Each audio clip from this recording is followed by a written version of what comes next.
friends, my name is Irvin, also known as Koboman. Thank you so much for joining me today. Today we're going to talk about missing DLL file. So this is something you can encounter during desktop support, or even something that is related to a program that you're trying to install. You suddenly get this pop-up, your program doesn't work, whether it's your program or your video game or whatever it is that you're trying to install, you may get this pop-up. So let's have a look at different pop-ups that will basically show this type of error, right? So let me just go ahead and here and type in missing DLL, right? We're going to look at some images just to kind of get an idea of what it could look like. So you get something like this. This program can't start because this DLL is missing from your computer. Try reinstall the program to fix this problem, right?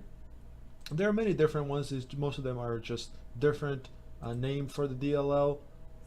But it all comes down to this DLL is missing, right? So what you can do is, just as the error says here, try to reinstall the program to fix the problem, you can certainly do so. You can try to reinstall the program and it will fix the problem a lot of times. But most of the time, well, now I don't want to say most of the time, but half the time it doesn't, right? So now you actually have to find this missing DLL. So now you find it, and what do you do with it? You actually have to put it in a folder that contains DLL files, right? So there are a couple of different folders that could hold DLL files.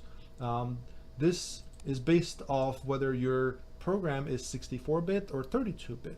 If you have a 64-bit program, the DLL files for it will be located in a folder called System32. In order to get to it, you have to go through C, Windows, and then System32, right? So you have to do a little bit of navigation. But this is where all of your DLLs will be for 64-bit applications only, right? Now, if you have a 32-bit application, your DLL will be located inside of this folder called syswow 64-bit. It's not 64-bit, I'm sorry, it's actually misleading. It's actually called syswow 64, but it's misleading. It actually holds 32-bit application DLLs, right? It's kind of confusing, I know, but this is what happens when you have a 64-bit operating system. So this is Windows 7. This is Windows 7 operating system, and it has to have two separate folders to keep the two file systems separate. So 64-bit system obviously can run some 32-bit applications, and that's why it has to have a separate folder called syswow 64. But generally speaking, your DLL files will be inside of System32.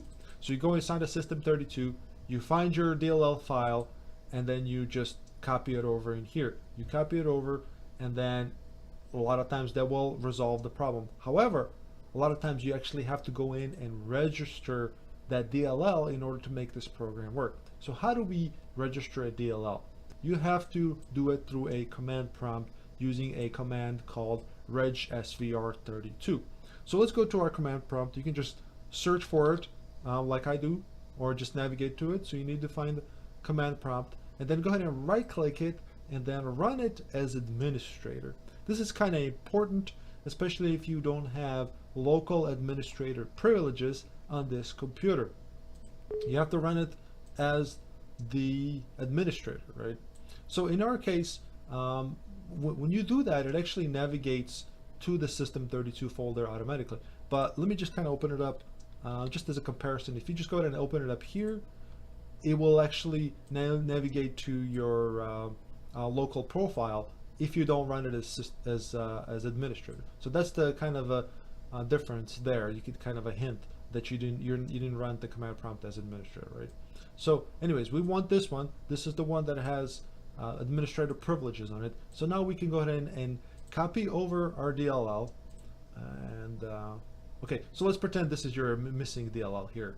MX, what is this? MSXML3.dll. So let's say this is the DLL. You copied it over into System32, and then for some reason it still doesn't work. Now we have to register it. So let's go ahead and type in regsvr. This is the command that will register your DLL. This is part of operating system, and then you simply type in the name of this DLL, and again it's MSXML3.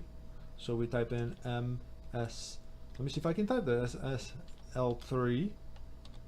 I think I got it typed right. .dll. Let me just I'm actually sitting a little bit far from my monitor here, so I have to get a little bit closer to get here. MSX ML3, right? And now we just hit enter, and as you can see here, it succeeded registering this DLL. Now, for some reason, if you wanted to unregister this DLL, you would still use reg svr command. However, you would type in a switch command /u that would unregister it. Well, you can't have space. It has to be like this.